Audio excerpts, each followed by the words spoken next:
মায়ের খাও না, উষ্টা খাও নাই, আন্দোলন সফল হয়েছে, এখন একজন বুক ফুলায় বলো সমন্বয়ক। সমন্বয়ক হাসনাত সার্জিস ছিল ভিলেন। তারা কি একটাও মার খেয়েছে? জিজ্ঞেস করে দেখবেন।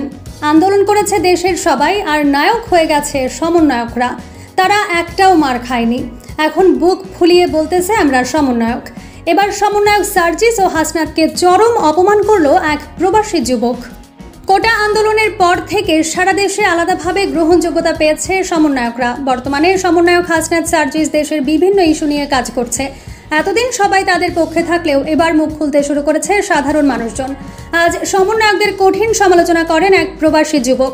তিনি বলেন, সমন্বয়করা ছিল ভিলেন, আন্দোলন করেছে দেশের সব মানুষ, যেখানে রিক্সা চালক থেকে টোকাইরা পর্যন্ত ছিল। কিন্তু আন্দোলন সফল হওয়ার পর এখন সব ক্রেডিট নিচ্ছে সমন্বয়করা।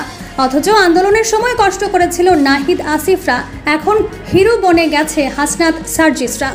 তারা এখন বলছে এটা ছাত্র আন্দোলন ছিল, কিন্তু এটা ছিল গণ আন্দোলন, যেখানে সবার অংশগ্রহণ ছিল। তাদের আন্দোলনের জন্য আমরা প্রবাসীরা টাকা দিয়েছি। আমি বলবো, তোমরা সমন্বয়করা টাকা নিয়ে নয় ছয় করবা না। তোমরা মার খাও নাই, উষ্ঠা খাও নাই, এখন আন্দোলন সফল হয়েছে আর তোমরা বুক ফুলাইয়া বলতেছো আমরা সমন্বয়ক।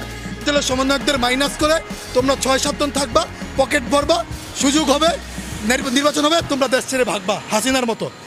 তোমরা অন্যান্য সমন্বয়কদের মাইনাস করে 5 থেকে 6 জন সমন্বয়ক মিলে পকেট ভরবা, আর তারপর শেখ হাসিনার মতো দেশ থেকে পালাইবা। তোমাদের বলবো, ক্রেডিট নিও না তোমরা, কারণ এই আন্দোলনে তোমার যেমন ভূমিকা আছে আমাদের সবারও তেমনই ভূমিকা আছে। রীতিমতো সমন্বয়কদের ধুয়ে দিলেন এই যুবক।